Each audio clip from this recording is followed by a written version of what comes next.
Bonjour, aujourd'hui nous allons aborder le sujet du bien-être animal dans les fermes biologiques laitières. Suivez-moi.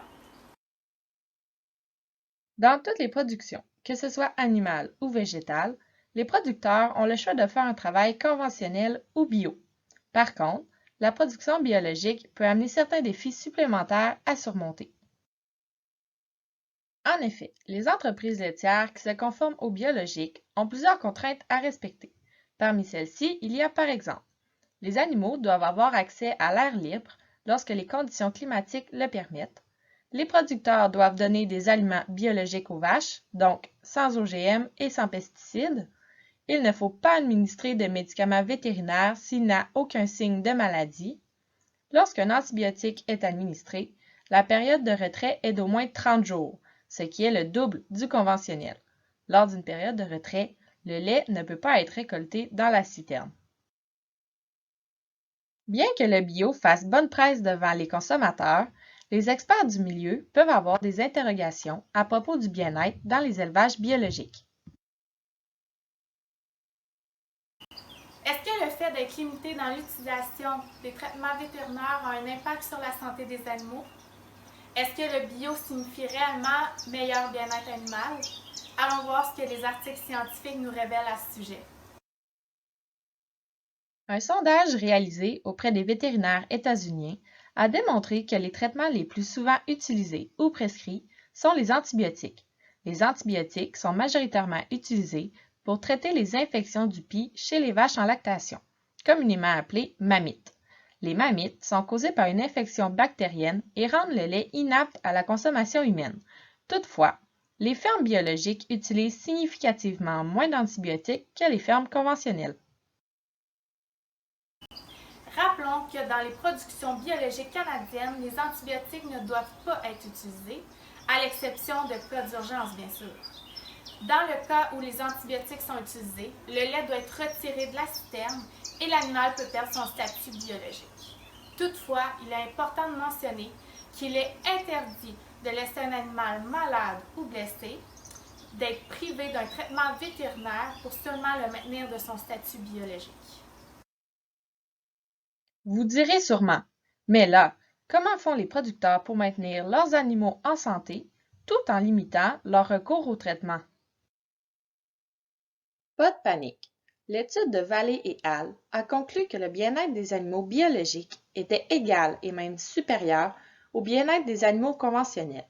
Ils se sont basés sur le comptage des cellules somatiques du lait qui était égal dans les deux types de production.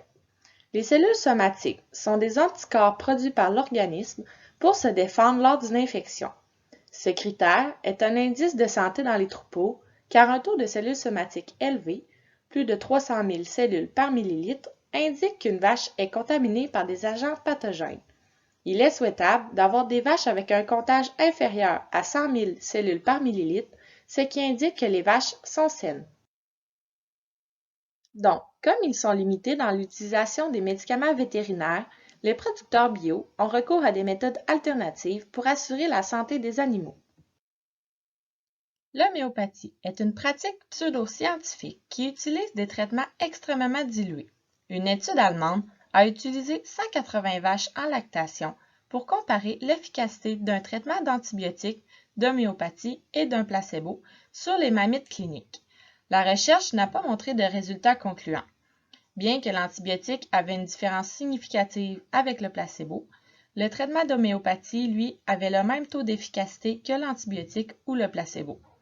Une autre étude en est arrivée à la même conclusion.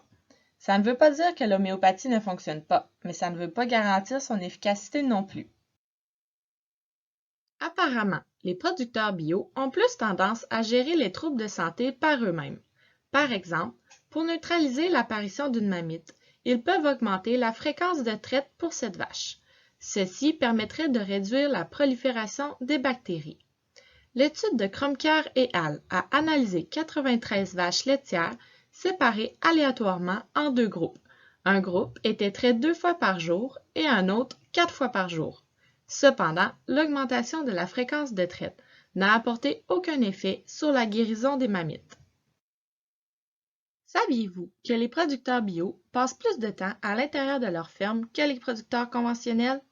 Ils peuvent donc accorder plus de temps à l'observation et à la prévention des maladies. Ils peuvent aussi assurer une plus grande salubrité. Cela diminue les risques de développer des troubles de santé et ainsi réduire la nécessité des traitements. Des lotions anti-inflammatoires sont aussi utilisées dans le biologique comme substitut aux antibiotiques. Elles permettraient de réduire l'inflammation du pie due à une infection. Leur efficacité reste toutefois à prouver. Finalement, comment le bio fait-il pour assurer un niveau adéquat de bien-être animal sans utiliser autant de traitements vétérinaires? Bien que l'effet des traitements alternatifs reste à prouver, nous croyons qu'une combinaison de ces traitements peut avoir des bienfaits. Malgré tout, les chercheurs ont tous la même conclusion. Il faut investiguer plus sur le sujet, car présentement, il y a un manque de recherche sur l'efficacité des traitements alternatifs, et aucun d'eux n'a fait ses preuves. Le seul facteur sur lequel miser serait de passer plus de temps à l'observation des animaux. Rappelons qu'il n'y a pas plus de cas de mammites dans la production biologique que dans le conventionnel. En conclusion, c'est à se demander si la restriction des traitements vétérinaires n'incite pas un taux de réforme plus élevé dans les élevages biologiques laitières, en sachant qu'un animal malade nécessitant plus de 2 traitements par année d'un même médicament doit perdre son statut biologique, et en sachant qu'un animal ayant une maladie chronique exigeant des traitements répétés doit être retiré du troupeau.